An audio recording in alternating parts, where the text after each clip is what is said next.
Tonight, airports, filling stations, banks shut as the Nigeria Labour Congress leads protests in Kaduna over sack of members. State government says no going back on the decision. Gunmen invade divisional police headquarters in Abia State, kill 2 policemen as another set of hoodlums attack INEC headquarters in Enugu State.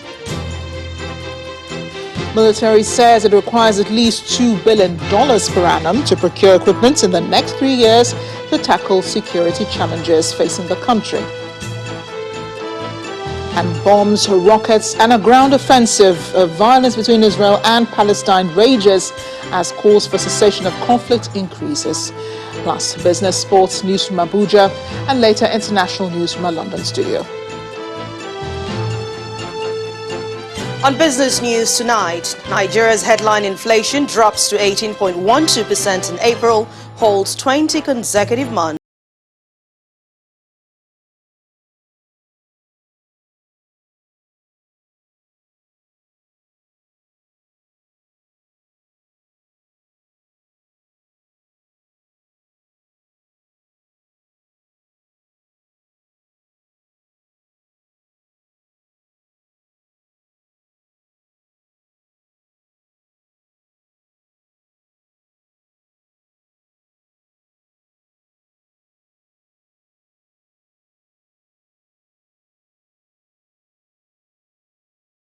Morning and failed dialogue. The Nigerian Labour Congress today made real its threats to shut down all official and business activities in Kaduna State over alleged disengagement of civil servants in the state public service by the state government.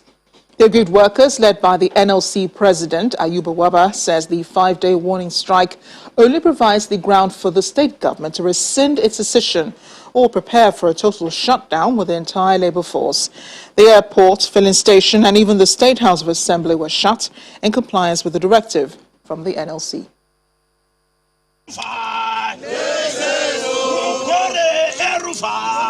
It's a gathering of labour leaders across the country in solidarity with the workers of the Kaduna State Civil Service. There is victory for us. Victory! There is victory for us.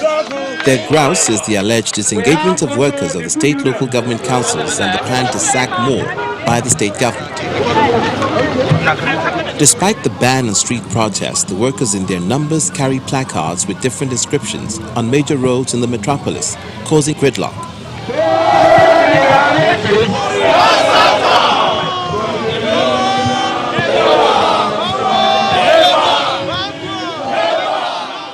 At the NLC Secretariat, the president of the union, Ayuba Waba, insists that the Kaduna State government has no legal rights to sack workers without recourse to due process. The labor laws are very explicit, but here we are in a state. It's only in Kaduna State, in the whole 36 states, and let me be quoted, that threw workers out of their job without respecting the provisions of our laws. Yes, and that is why we are here.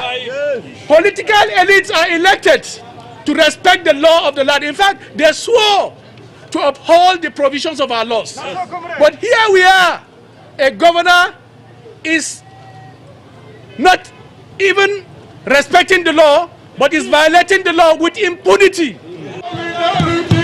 Walking slowly and chanting solidarity songs, the protesters marched from their secretariat down to the Kaduna State House of Assembly complex to lodge their complaint to the lawmakers. But the gate of the complex was under lock and key as all the workers and lawmakers stayed away from their offices.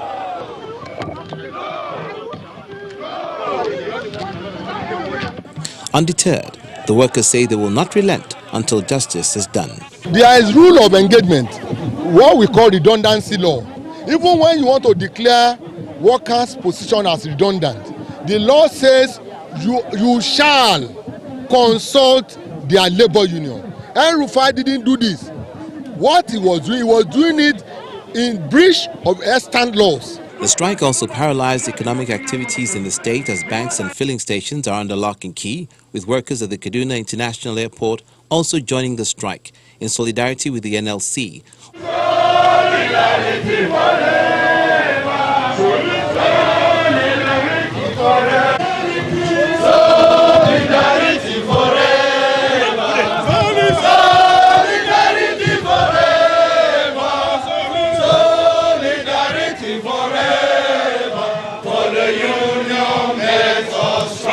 Despite the strike and its accompanying negative effects on the state's economy, the Kaduna state government says there is no going back on its decision to right-size its workforce. So NLC is aware that inflicting pain on citizens by locking hospitals and these public institutions, shutting down electricity, will not change or affect the decision of Kaduna state government to right-size. We are not backing out. So if the NLC feels it needs to discuss anything with us, we are free. We are ready to discuss with them. We are open. Organized labor says at the first instance the strike will last for 5 days. But with both parties sticking to their guns, it's hoped that they will find a common ground of compromise for the sake of the people. Even though the Kaduna state government is insisting there is no going back on its decision, the Nigeria Governors Forum is appealing to the labor movement to exercise calm and restraint in its engagements with the Kaduna state government. NGF Chairman Kayode Fayemi said in a statement today that the situation calls for cautious introspection on the part of labor, as no meaningful progress of any kind has ever been achieved in an atmosphere of conflict and chaos. Governor Fayemi is asking labor leaders to explore the already open avenue for harmonious settlement that the Kaduna state government has provided to resolve the matter and join the state to evolve a convivial working environment that is befitting for all. Meanwhile, the NGF said in a separate statement that its members will be meeting on Wednesday, May 19th, to further discuss the implementation of the contentious Order 10, which grants financial autonomy to the judiciary and state legislators. The meeting will also consider updates on state's fiscal transparency and accountability report, as well as concerns about the third wave of COVID-19. Security is still a major concern in the country, and the acting Inspector General of Police seems to be devising more strategies to stop banditry, with the latest being the deployment of additional policemen and crime prevention assets to ensure public safety and strengthen security along the Kaduna-Abuja Expressway. The acting IGP, Mr. Usman Alkali Baba, says the action is a proactive one to protect communities and travelers in anticipation of increased traffic on the highway following the disruption of other means of transportation by industrial action in Kaduna State. According to him, the deployment will enhance police visibility, prevent and neutralize possible criminal activities targeting citizens plying the roads. Meanwhile, police attacks on police facilities are not abating. 2 policemen were again killed this morning following an attack by gunmen on a divisional police station at Ubakala in Umuahia South local government area of Abia State. The attackers were said to have invaded the police station in the early hours of today, burning vehicles and razing the police station. The gunmen also set free criminal suspects inside the station's cell. It's the 5th attack in the past week, despite the 8 p.m. to 6 a.m. curfew imposed on all parts of the state by the governor. Meanwhile, the state police spokesperson, Jeffrey Ogbonna, says investigation is ongoing to fish out the culprits. And in Enugu State, the head office of the Independent National Electoral Commission, INEC, has been attacked by gunmen who burned 5 of the 6 official vehicles in the compound and a section of the building. The gunmen reportedly stormed the premises of the commission in a minibus, tried to set the buildings and the premises ablaze, but were resisted by armed security operatives guarding the premises. Some furniture in one of the offices was said to have caught fire before firefighters arrived. The Commission has, however, been raising concerns about the spate of attacks on its facilities around the country, which it says portends danger to national electoral activities. We really do not know the motives behind some of these attacks. We don't even know what the people who are attacking our offices want. Because in most of these places that these attacks have occurred of recent, there are no elections coming up in any of those states. And even the elections we have had recently, in terms of by-elections, did not take place in some of these local governments where these attacks are happening. So what we have done is to invite all the resident electoral commissioners in all the states of the Federation, including the Federal Capital Territory, to come to Abuja on Wednesday for us to review and see whether we can make any sense out of these attacks. And then thereafter, we'll also meet on Friday with the Interagency Consultative Committee on Election Security so that we can map our strategies and tactics on how to safeguard our facilities because so many of the items in our local government offices are not things that you can purchase off the shelf. And we just finished auditing of the materials we have in all the 774 local governments, preparatory to some of the off-season elections and also preparatory to the 2023 elections. We want to know what we have, we want to know the shortfalls, and also know what to place order for, and also do budgeting and get the funds appropriated for them. Staying with security matters, police authorities in Imo State have arrested a suspect, Michael Osundu, believed to be part of the hoodlums that attacked Nigeria's correctional services in the police headquarters on April 5th. The arrest follows the mandate and directive of the Inspector General of Police, Usman Alkali, to restore peace and tranquility in Imo State. The suspect was arrested alongside one English-made pump-action rifle and 26 live cartridges, and a pair of police uniforms with the rank of Deputy Superintendent of Police heading in his tinted Toyota Escalade vehicle. Upon interrogation, police operatives said the suspect claimed to be a spy trained at the police training school in Ikeja. The Commissioner of Police, Abuti Yaro, has ordered a full investigation into the matter with a view to discovering his level of culpability and possibly arresting other suspects. There was a case of abduction in Jos, the Plateau State capital, involving a female professor at the Department of Medical Microbiology at the University of Jos. Professor Grace Ayombimpe and her husband. Plateau State Police authorities said they have received a report on the incident and are making concerted efforts towards rescuing the victims and arresting the perpetrators. The abductors are yet to establish contact with the family or university authorities. Now, the main opposition party, the PDP, is intensifying efforts at suggesting possible ways out of the current security and economic situation in the country. Today, the governors of the party met in Ibadan, the Oyo State capital, where they asked the president to immediately send an executive bill to the National Assembly to amend the Nigerian constitution to devolve more powers to the states with respect to security arrangements, culminating in some form of state policing and the general security architecture. This, among others, formed part of the decisions reached at the end of their meeting, presided over by the chairman of the forum, Aminu Waziri Tambuwal.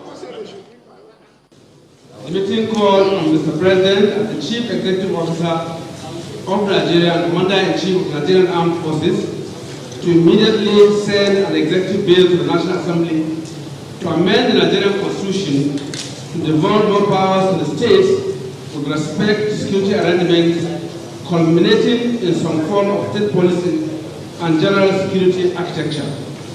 In the interim, Mr. President should summon an immediate meeting of the Nigerian Police Council, which comprises Mr. President and all state governors and other critical stakeholders to evolve and implement strategies to combat the present threats to our nation, especially with respect to police.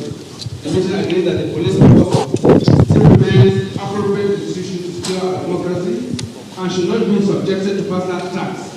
The welfare, training, equipment, funding of all security agencies should be given priority. The meeting supports the earlier position taken by the Nigerian Governors Forum, Northern Governors Forum, and recently by the Southern Governors Forum to adopt ranching as the most viable solution to the hardest farmers' clashes in Nigeria. The structuring of the Nigerian Federation to devolve more powers and functions to the states and reform of various civil institutions to achieve efficiency and equity for all sections of Nigeria. In part two, after the break, we have the reaction of the ruling All Progressives Congress to the PDP's demands. Plus, military says it requires at least $2 billion annually for the next 3 years to tackle security challenges facing the country. Stay with us.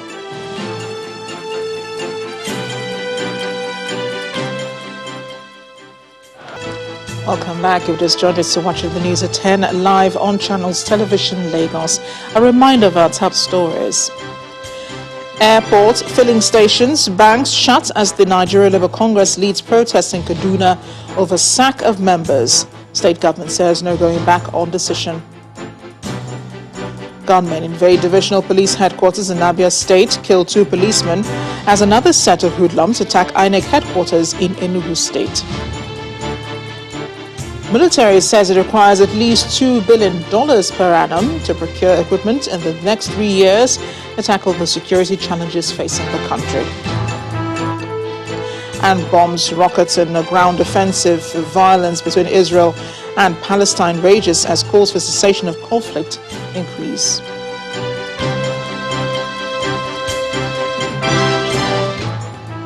We have that reaction from the All Progressives Congress, which has responded to the communique by the PDP Governors Forum, describing it as a waste of time with no substance.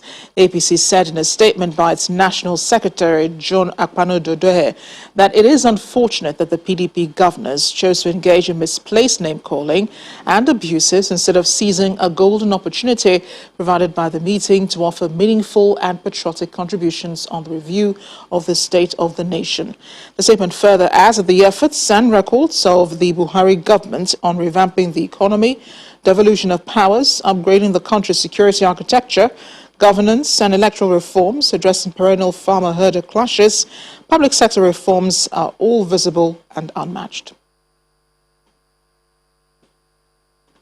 Meanwhile, the military says it requires at least $2 billion per annum over the next 3 years to procure adequate equipment to address the security challenges facing the country. That's according to the Director of Production at the Defense Headquarters, Air Vice Marshal Aminu Yakubu. AVM Yakubu stated this during a public hearing organized by the House of Representatives. The House of Representatives Committee on Defense on a bill for the establishment of the Armed Forces Support Trust Fund. He was reacting to the proposal in the trust fund, which aims to generate at least 100 billion naira per annum. Our correspondent, Terry Ikumi, reports.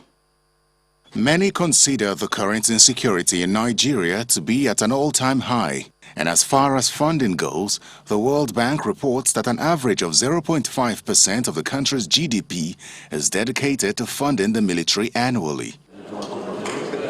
Despite recent questions on where all those monies have gone, the House of Representatives holds a public hearing on a bill to create a special support trust fund for the armed forces, with the belief that the military is underfunded and extra funding will help in the fight against insecurity.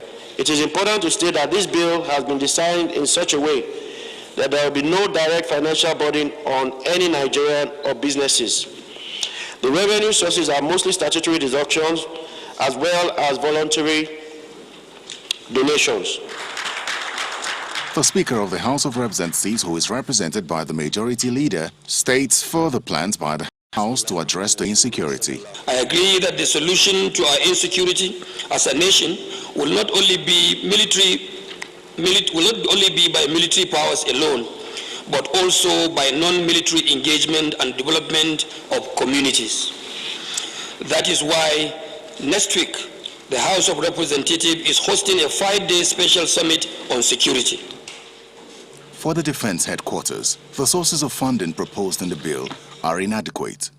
We are estimating something in the region of 100 billion naira per annum.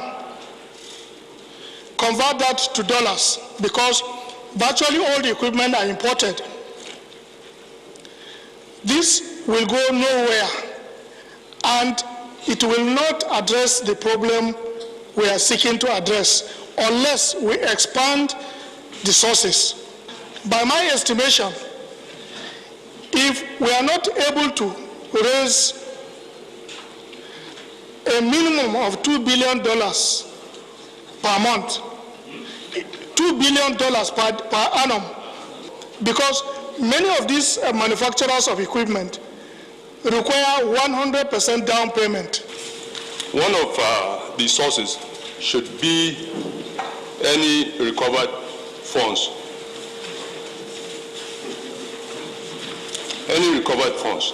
Because if the security is tight I'm sure the issues of leakages would be caught. The bill proposes that the Armed Forces Supports Trust Fund shall be a 5-year fund, which is subject to renewal by the next assembly. Terry Ikumi, Channels Television News. The Economic and Financial Crimes Commission, the EFCC, says it has arrested the immediate past governor of Kwara State, Abdul Fattah Ahmed, and he is currently being questioned by a crack team of operatives at the commission's headquarters in Abuja. Though details of the arrest are still sketchy, Channels Television has gathered that the former governor is being questioned in connection with how funds to the tune of about 9 billion naira were diverted from the coffers of the Kwara State government during his tenure as governor between 2011 and 2019, and his time as Commissioner for Finance in the administration of former Governor Bukola Saraki. EFCC spokesperson Wilson Owujaren said in a statement that the former governor arrived at the Commission's headquarters at about 10 in the morning today in response to the invitation extended to him by the agency. He, however, declined to comment further on the issue. Meanwhile, a media aide to the former governor, Mr. Wahab Oba, says the former governor has always cooperated with the anti-graft agency in its investigation and will continue to do so as a law-abiding citizen. I'm going to toss it over now to Gloria Mizoke in Abuja. Hi, Gloria. Hello, Amarachi. Good to see you. The federal government says the public central register of all company beneficial owners in the country will be concluded by the end of 2021 as part of efforts to curb illicit financial flows and ensure transparency in activities of companies. The Secretary to the Government of the Federation, Mr. Boss Mustafa, who disclosed this at the media presentation of the Beneficial Ownership Transparency Policy in Abuja, says the register will also help improve revenue generation in the country. Meanwhile, the British government is promising to lend more support to Nigeria in the fight against corruption. Our correspondent, Emperor Simon, reports. Nigeria joined the Open Government Partnership Program in July 2016, following President Muhammadu Buhari's commitment at the 2016 London Anti-Corruption Summit with a pledge to establish a public central register which captures all beneficial owners of companies, including shadow directors. 5 years after, the federal government is establishing the Beneficial Ownership Transparency Policy. Give him a round of applause, please. The Secretary to the Government of the Federation, Boss Mustafa, who gives timeline for compilation of the register of all beneficial owners of companies in Nigeria, believes it will place the country on the map as a leading anti-corruption crusader in Africa. As a leader in the Open Government Partnership, there is a clear global interest in what we do with regards to this register. And this is our opportunity to share our process for others, especially countries in Africa looking to build similar register. Our promise is to ensure commitment to implementing progressive ideas that would ensure sustainable transparency and national development.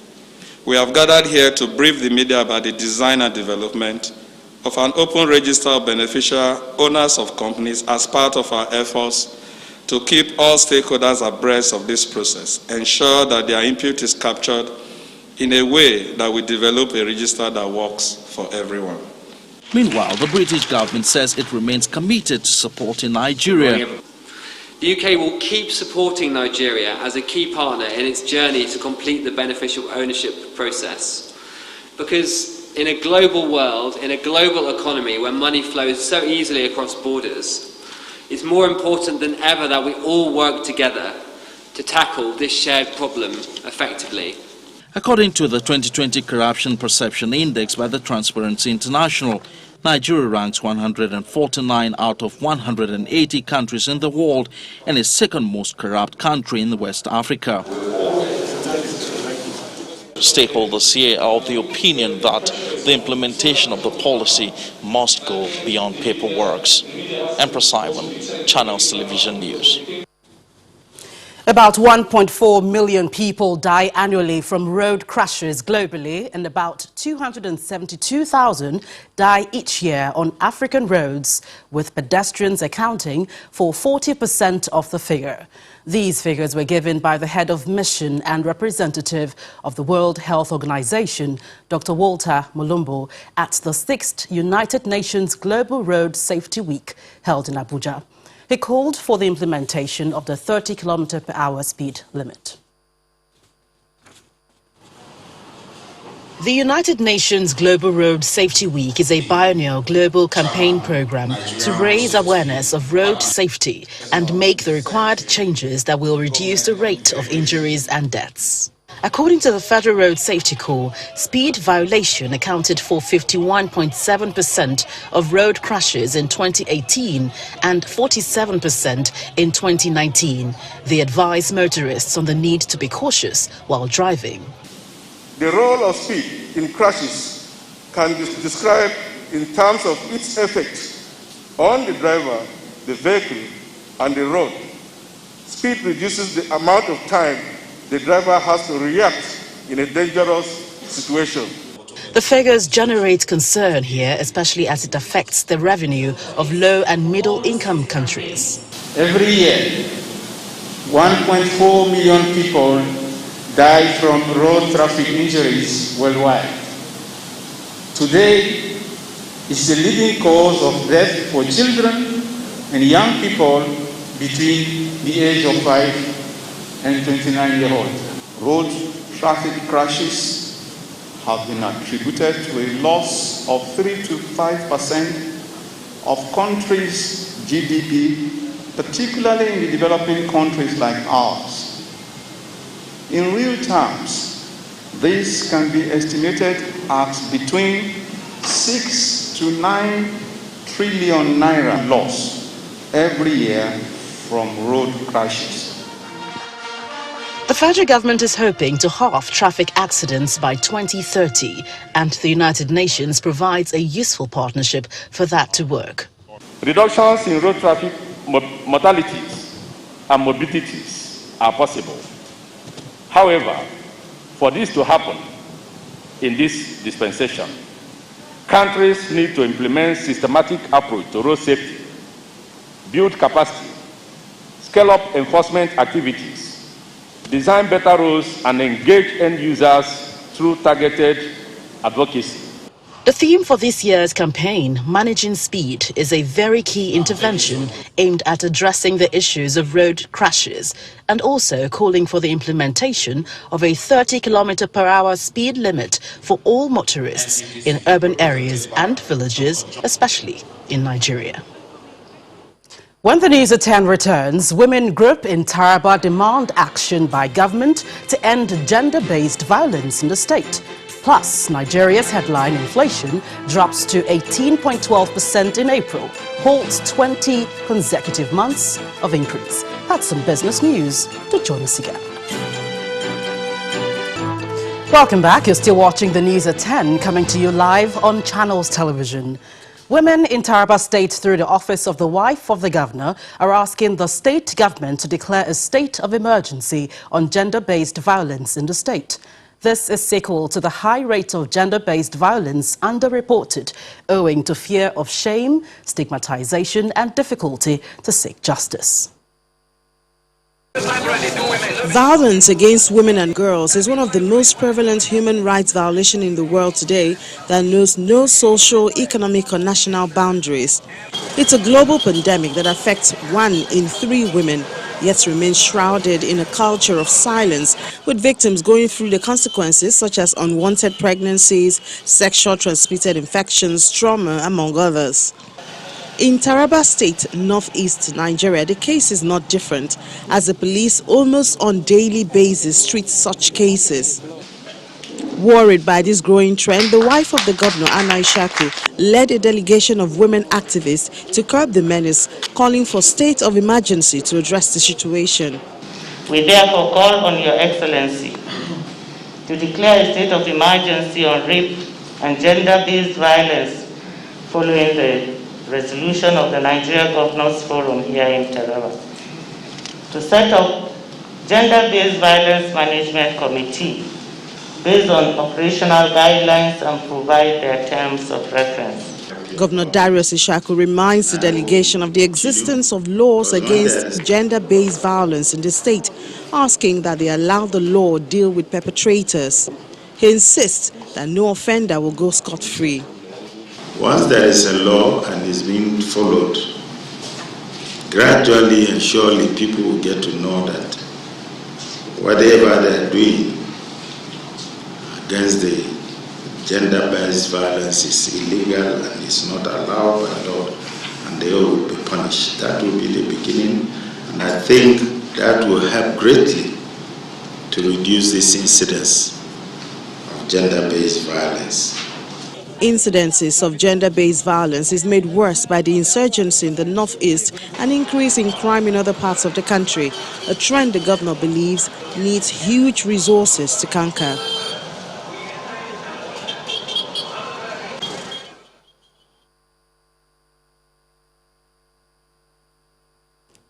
Well, Kellogg's Tolaram Nigeria Limited, one of Nigeria's leading food companies, has relaunched the Kellogg's Cornflakes brand at a ceremony to unveil the new cereal in Lagos. The chief marketing officer of the food company, Mr. Gurish Sharma, says the Kellogg's Cornflakes, produced in Nigeria, has been processed using new technology to ensure that it tastes just like its foreign counterpart. The company also formally introduced famous actor Funke Akindele Bello as its brand ambassador. Vitamins needed to stay active. The world's #1 cereal. It's a global brand, but made culturally relevant to fit into consumers' lifestyle and needs. First launched in 2015 in Nigeria, Kellogg's Cornflakes undergoes a transformation in country using technology that matches the taste of the original. To celebrate this new milestone, the company's factory at the Lekki Free Trade Zone welcomes all. What I want to guarantee you is you have exactly the same taste that you would have anywhere in the world. That's the Kellogg's that you have here. This is a brand that you know. We have Cocoa Pops, we had Moon and Stars, and now finally we have our Kellogg's, which is being relaunched today. The relaunch of the cereal is not the only item on the menu. Unveiling a new brand ambassador is part of the deal, and she walks in to interact with the audience.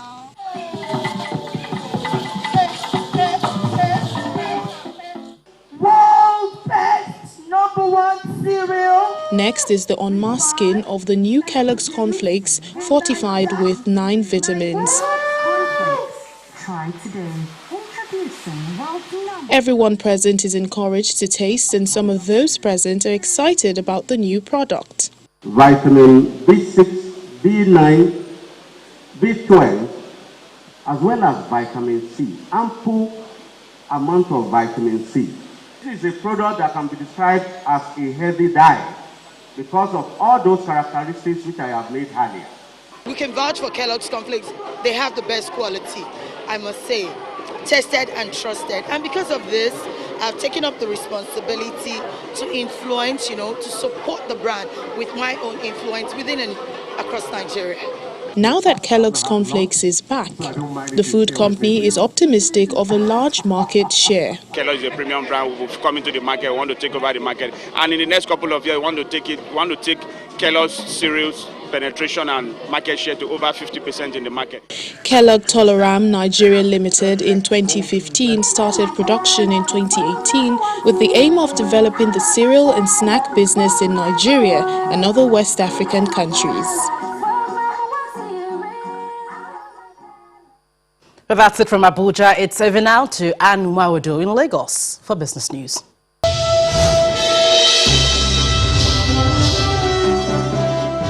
Thank you, Gloria. Hello and welcome to Business News. Let's begin with Nigeria's headline inflation, which has slowed down its 20th consecutive month increase, dropping to 18.12% in the month of April year on year, and that's coming from 18.17% it recorded in the month of March. According to latest data from the National Bureau of Statistics, food, urban and rural inflation also dropped, leaving core index in the high at 12.74%, driven by increases in pharmaceutical products and other items. That report also shows that Kogi, Bauchi and Sokoto states recorded the highest inflation rate, while Abia, Kwara and Katsina states had the lowest inflation in the month under review. The latest data by the NBS beats the expectations of economists who had projected a continuous increase in inflation. The ongoing industrial action by the Nigeria Labour Congress in Kaduna State has forced the Transmission Company of Nigeria to shut down all 33 kV feeders, leaving residents in darkness. A statement by the TCN explains that the bulk electricity supply was interrupted earlier today when system operators were pressured by union representatives, leading to the switch-off from the substation within the state. The TCN stresses that it is mindful of the inconveniences while seeking for resolution between parties to enable restoration supply to residents in the state. The African Development Bank has signed an agreement with the European Bank for Reconstruction and Development to help promote sustainable private sector development on the continent. The statement by the AFDB explains that the deal will help create new sources of financing to help bridge the $2.5 trillion annual financing gap for development in Africa. It also adds that the EBRD will focus on climate change, green and resilient infrastructure, and capital markets development, as well as improving business environments, bolstering the real economy, and mobilizing private sector investment. Meanwhile, the Nigeria stock market ended today with the all-share index halting its four-day rally, shedding 0.44% due to sell pressure from big capitalized stocks. Uvie Bikomo tells us more.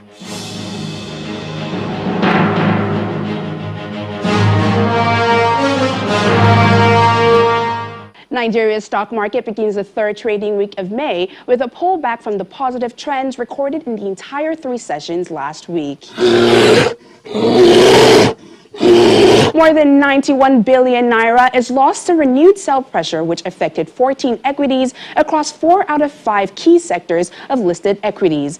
But the 0.44% loss recorded today on the market's main index is largely attributed to significant drop in the share price of Lafarge, Axis Bank, Bois Cement, GT Bank, and MTN Nigeria. Interestingly, the price chart ended with a positive market breadth of 25 advancers, but their gains were no match against the losses recorded by market bellwethers. Meanwhile, total volume of shares traded for the start of the week was higher against Friday's figure at 357.69 million units, and these were mostly driven by the shares of Zenith Bank, FBN Holdings, and NEM Insurance. That's all for the stock market report. I'm Uvie Bikomo. And that's Business News tonight. Thank you for watching. I'm Anne Nwawadu. It's back to you, Marachi. Thanks a lot. And still ahead on the news at 10, bombs and rockets continue to light up the sky in Israel and Palestine as calls for cessation of violence increase, plus other international news from our London studio. Stay with us.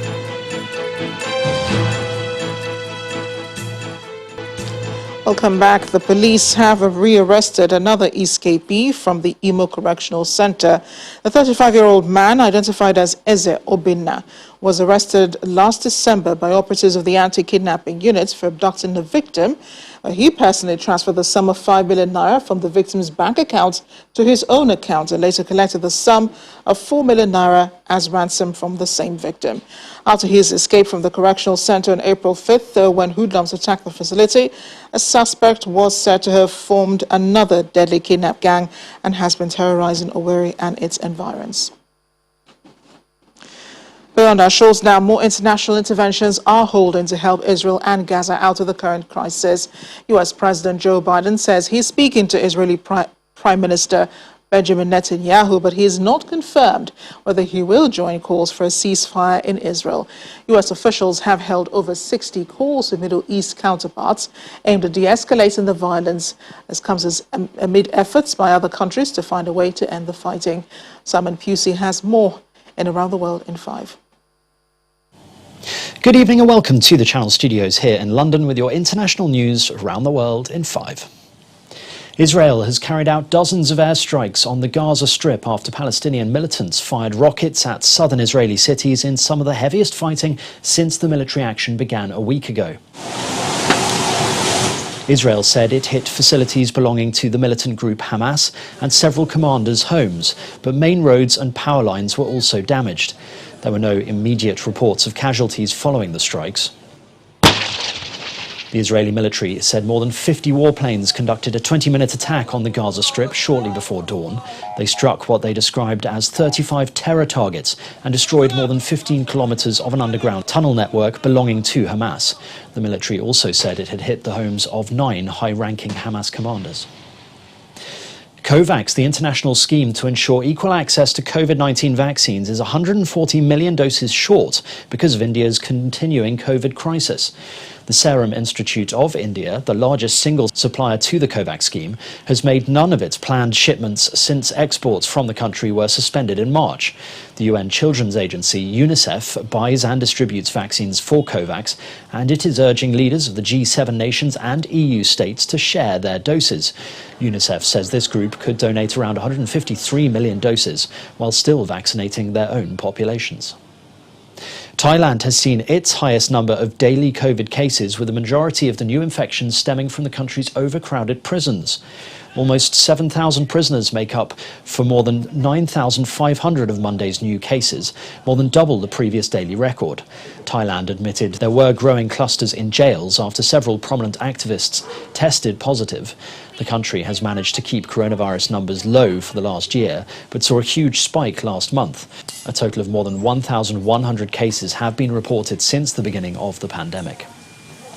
Ethiopian Prime Minister Abiy Ahmed has said that he will not allow the delayed general election to be used to fulfill what he calls the interest of outside forces. Mr. Abiy said that the election will be decided by Ethiopia and Ethiopians only, not to fulfill the interest of external forces. The Prime Minister accused unnamed countries of waging a campaign against Ethiopia.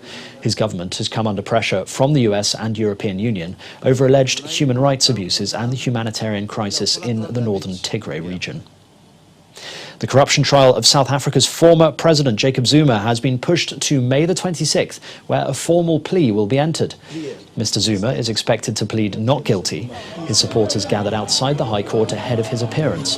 The former president faces 16 counts of corruption relating to a multi-billion-dollar arms deal. A total of 217 witnesses are expected to testify against him. The case centres on an arms deal with French arms company Thales that was meant to modernise South Africa's defence in the late 90s. Both Mr. Zuma and the company have denied any wrongdoing. Long working hours are killing hundreds of thousands of people a year. That's according to the World Health Organization. The first global study of its kind showed 745,000 people died in 2016 from stroke and heart diseases due to long hours.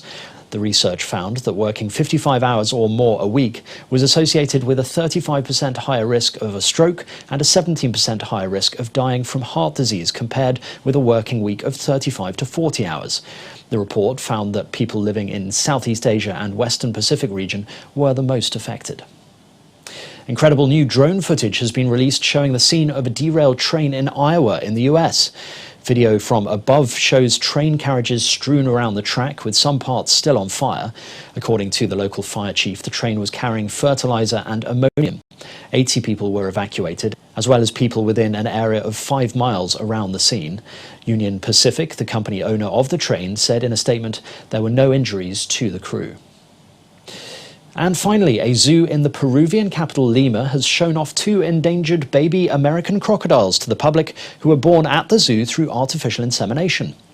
Keepers at the Huachipa Zoo say the two crocodiles, which are 3 months and 10 days old and now measure 26 centimeters in length, are doing well. The crocodile eggs were incubated for 90 days and were the only surviving 2 out of a total of 24 eggs. It is still too early to determine the sex of the 2 newborns. Numbers of crocodiles in Peru and Ecuador are low, making events like this a conservation success story.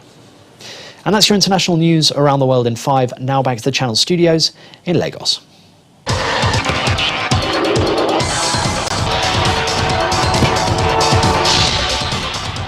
Many thanks, Simon. Dozens of people have gathered in Tokyo to speak up against the Olympic Games in yet another call for action to put an end to hosting the Games this summer. Protesters who feel strongly against the Olympics marched along the streets of Ginza, holding banners and shouting slogans to voice their clear opposition to the Games. Former Green Eagles goalkeeper Emmanuel Okala says Nigeria will witness massive growth if school sports structure is revamped. Okala, who turned 70 today, commends the sports ministry for their efforts, but feels more can still be done to ensure Nigeria reap the benefits in the near future. Swiss maestro Roger Federer hopes his decision to play on at least favourite surface at Roland Garros will provide beneficial to his Wimbledon bid. Well, after missing more than a year following 2 knee operations, Federer returned to the tour in March and will kickstart his clay court campaign at this week's Geneva Open to prepare for the French Open starting on May the 30th. And that sports news is back to Marachi.